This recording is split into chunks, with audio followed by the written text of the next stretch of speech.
And let me just tell you what's going to happen in prison. It will be nice if you go to prison, everybody leaves you alone. You're just doing your time, but people are not going to be leaving you alone. You're young, and I'm telling you truth. You are going to be sold for a pack of cigarettes or some extra dessert. And this persona that you're giving me now, that's not going to help you at the prison. This 19-year-old walks into court after bringing a 9mm to school, and somehow he's smiling like none of this is a big deal. At first, he sounds polite, but don't let that fool you. There's an attitude underneath it that makes it pretty clear he doesn't have much respect for the court. And in this video, we're about to see two separate hearings that really bring that attitude to light. Right now, this guy could be facing up to 20 years in prison, depending on how the judge decides to handle things. But honestly, he doesn't seem to fully understand just how serious that is. The way he talks, it feels like he believes being young somehow protects him from real consequences. Like the system is automatically going to go easy on him. Oh, let me ask you guys this. Should courts come down harder on teenagers who think their age makes them untouchable? Let's jump in and see how this plays out. All right. Are you Mr. Chavez? Yes, ma'am. Did you understand you're charged with the offense of possession of a controlled substance, penalty group 2, 4 grams to 400 grams? That's a second-degree felony. Range of punishment is anywhere from 2 to 20 years in prison and up to a $10,000 fine. Did you understand? Yes, ma'am. Did you understand if the court were to grant your application for deferred adjudication, if for any reason your deferred adjudication were revoked, the court could find you guilty and sentence you up to 20 years in prison and up to $10,000 fine? Yes, ma'am. Counsel, has your client been able to provide you with any defenses? Court will find that defendant has knowingly and voluntarily waived his right to jury trial. Showing you the plea bargain page. Did you review that with your attorney? Did you understand? Yes, ma'am. According to the plea, there's a $500 fine. State recommends deferred adjudication in the DOEP course. Did you understand that to be the plea? Yes, ma'am. Showing you outside the agreement, the state is requesting that your deferred adjudication be for a term of 3 years. There be a TAP evaluation and 120 hours community service restitution. Did you understand that was a recommendation from the state and the court does not have to follow that recommendation? Yes, ma'am. Then to the offenses charged, how do you plead? Guilty, not guilty, or no contest? No contest. State any evidence. State offer states exhibit 1 and all happens. No objection. Court will find that defendant has knowingly and voluntarily waived and consented to stipulation of testimony and stipulations. Court will accept into evidence states exhibits 1 and attachments and review the same. All right, after reviewing states exhibits 1 and attachments, the court will find there is sufficient evidence to find you guilty. The court will defer finding of guilt as you apply for deferred adjudication. Are you proceeding with sentencing? Yes, Judge. Anything you wish to say on behalf of your client? Yes, Judge. Isaac was 18 years old when this incident occurred. He's now 20 years old. I think he's wiser for the events that happened. As the court probably saw, he was shot twice because of this. He was almost at the end of his deferred, or is at the end of his deferred. We're going to hear in just a moment. And he would like to do the TAP evaluation out in the world. He almost, but for this incident, was successful in completing that deferred adjudication. All right, who is Dynasty Chavez? That's my cousin. And how old is she? Now she's 18, I believe. And who is Roxanne Chavez? That's Dynasty's mother, Matia. And how old is she? Can't tell you for sure. Maybe early 30s.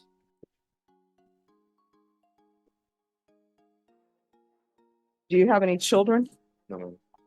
Okay, that's a good thing. How far did you go in school? I graduated high school. So what are you doing with your life other than picking up felonies? As of right now, I was just working at Willie's, a restaurant. I was a server. I was Okay. just working where I can. With the felony, it doesn't really allow me to do much. I'm sorry? With the felony, it doesn't really allow me to do much. So I just work where I can. Well, it sounds like you need to try to go to a trade school and do something else. I've had clients before who have been welders and they've had felonies. You just have to let them know up front what your charges are and how you've changed if you have changed. If you haven't changed, of course, nobody's going to take a chance on you. You understand? Yes, ma'am. All right. This is what the court will do. There's a $500 fine. That would be probated. Who do you live with? My grandfather, What's his name? Alfred Chavez. I'm sorry? Alfred Chavez. All right. And where are your parents? My mom, she's here in the courtroom with me right now, but I don't know who my dad is. Okay. Where's your mom? All right. All right, thank you. There's to be regular reporting by Zoom or in person. There's to be regular random UAs, 4 years deferred adjudication, 120 hours of community service restitution. That will be deemed completed if you obtain a certificate, get in someone's trade school. It's okay to work at Wendy's. We need people to work at Wendy's, but if that's what you want to do with the Willie's, all right. Not fast food, regular restaurant. All right, thank you. If that's what you want to do, working at Willie's, that's fine. We need people to work at restaurants. But if you want to do something other than your life, then work there, or you have dreams about doing other things, you probably need to go to a trade school, or either you can go to college. Once you complete that, your community service hours will be deemed satisfied, or you can do community service hours. It's completely up to you. I would recommend, though, that you go to a trade school, become a plumber. Even though that requires a license, you'll just need to tell them about your history and tell them how you improved, and maybe they'll give you your license. You understand? Judge Boyd is telling this kid he should consider trade school, but if we're being realistic, having a felony record can make that road a lot harder. Some programs may have restrictions, and even when someone completes training, finding an employer willing to hire them can be another challenge. For a lot of employers, seeing a felony conviction can immediately raise concerns and make getting through the hiring process much more difficult. Unless he eventually works for himself or finds an employer willing to give him a chance, he could be facing a pretty steep uphill battle. Maybe some of you guys have seen different outcomes, but from what I've personally seen, it's not always easy for things to work out smoothly after something like this ends up on your record. That's what makes this situation so frustrating. Yeah, he's young, but he already put himself in a position where a lot of doors could start closing. And the way he carries himself makes it seem like he still doesn't fully understand how serious the damage could be. He talks like he has unlimited time to fix everything. But once something like this is on your record, it can follow you for a long time. What drugs have you been using in the past? In the past, I was using marijuana and Xanax. All right. So we'll do a referral to felony drug court. That'll happen while he's in custody. Since today is Monday, they'll get to you before the week is out. With regards to your grandfather, who all lives with him? Oh, it's just me, him, and my brother. All right. And how old is your brother? He's 18 now. You're not allowed to leave that residence and reside somewhere else without the court's permission. Do you understand? Yes, ma'am. If you leave that residence and reside somewhere else without the court's permission, a motion to revoke is going to be filed. Do you understand? Yes, ma'am. Probation, they want the DOEP course. That course is don't use drugs. It fries your brain. But I'm still going to give it to you because obviously you need it, okay? Yes, ma'am. All right. We can go off the record. Here's the thing. In order to be successful on this probation, because you're on probation here, you got to communicate and stay in contact with people. So if there's an issue, let probation know. If you feel as though probation is not addressing it, you can always come back to the court, okay? Yes, ma'am. 1943, State of Texas versus Isaac Chavez. Can I have parties announced for the record for the state? And are you Isaac Chavez? Yes, ma'am. Are you the same Isaac Chavez who was placed on deferred adjudication in 2024 CR 1943 for the offense of possession of a controlled substance, penalty group 2, 4 to 200 grams on April 15, 2024 for a period of 4 years? Is that you? Yes, ma'am. With regards to the alleged violations of conditions, there's a violation of condition number 1, 2, 8A, 14C, 14Z, and number 34. Are you pleading true or not true to those allegations? Not true. To all of the allegations within the motion? Yes, Your Honor. All right. Then the defendant is pleading true to violations 1, 2, 8A, 14C, 14Z, and 34. Isaac, we've already identified you as the same guy who's on deferred adjudication for possession case, right? Yes, sir. Can you tell the court what was going on June 22nd of this year? The day I was Yeah. stopped. Oh, yes, I was at a friend's house. It was just supposed to be a normal hangout, but he ended up inviting other friends. I do admit that I did have alcohol, but I was peer pressured. I was trying not to at first, but just to fit in, I fit in. Now, just to be clear, you're 20 years old, right? 19 at the time. 19, okay. And despite all of that, you understand that it's illegal for you to drink alcohol when you're under 21 in the state of Texas, right? Yes, sir. And despite all of that, you told your probation officer that you were drinking, right? Yes, sir. And did you see the police officer who was behind you in the intersection over in Leon Valley? Not the person. If you did, what would have happened? I would have pulled over immediately.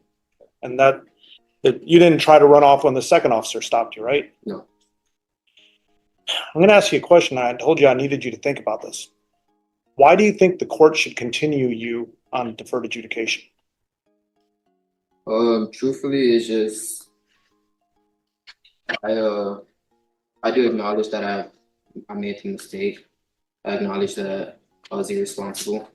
But truthfully, for the past 3 years, I've been completely sober. I've been working honest jobs, helping with my family, my grandfather.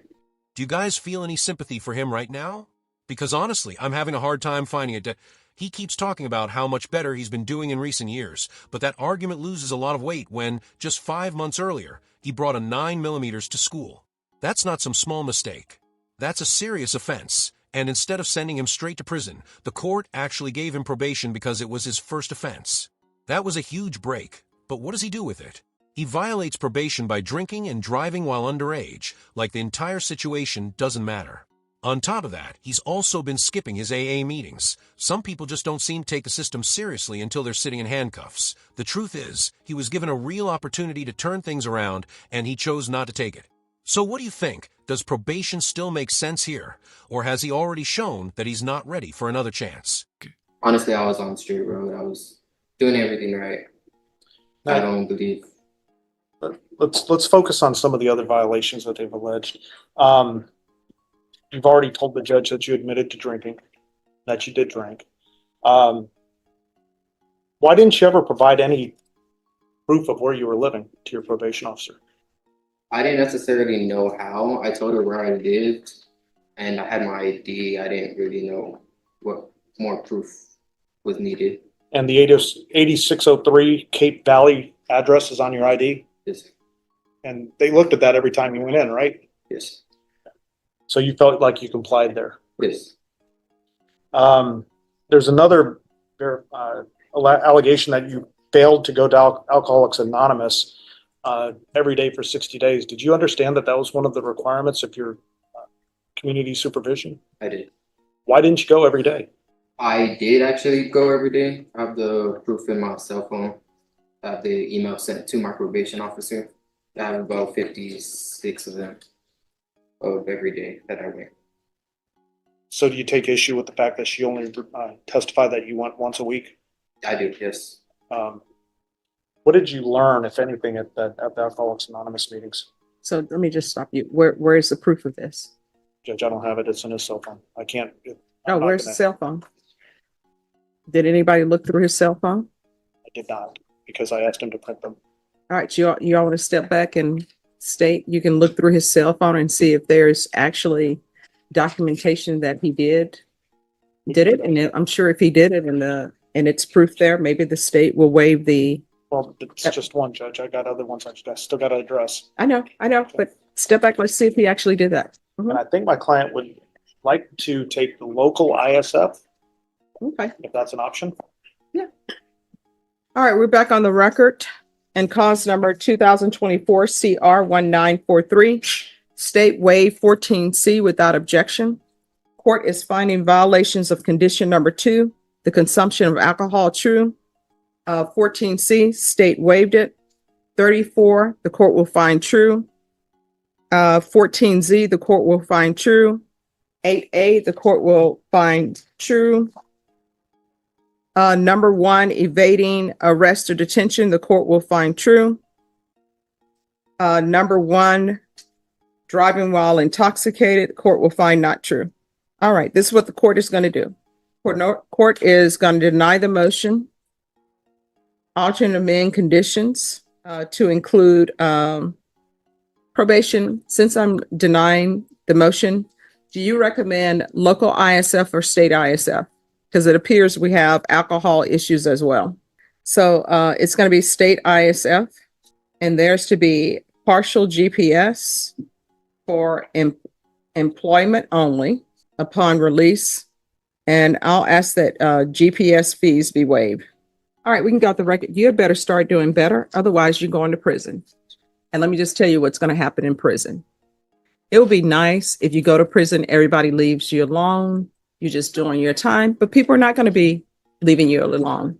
You're young, you know, and I'm telling you truth. You're going to be sold for a pack of cigarettes or some extra dessert. That's what happens at the prison sometime. And this persona that you're giving me now, that's not going to help you at the prison. And maybe people will start fighting with you. Maybe sometimes somebody at the prison be like, I don't feel like fighting with him today. They may say, yeah, I feel like fighting with him today. And that's what you're going to be doing. And the fact that you're young and you're doing dumb stuff is not going to help you at the prison. Do you understand? Yes, ma'am. All right, good luck to you. Let me know down in the comments if you think Judge Boyd went too easy on this entitled kid, who clearly seems to treat the courtroom like something he just has to get through instead of something he needs to take seriously. Honestly, though, I do hope he eventually turns his life around, because most people don't get this many chances, especially after bringing a loaded 9mm to school, that if I were in his position, that first arrest alone would have been enough to wake me up. But he keeps pushing the line, even after being given probation. Hopefully, he figures things out before it's too late. I understand he's still young, and maybe that's exactly why the judge held back from sending him to prison. But when someone violates probation and still walks away with another chance, it can send the wrong message. Sometimes a short stretch behind bars can be the wake-up call someone needs. Then again, he's only 20 years, OLD.S. Oh, what do you think? Was the sentence fair, or did the system go too easy on him this time? Thanks for watching, guys. Don't forget to like and subscribe. I'll see you in the next video.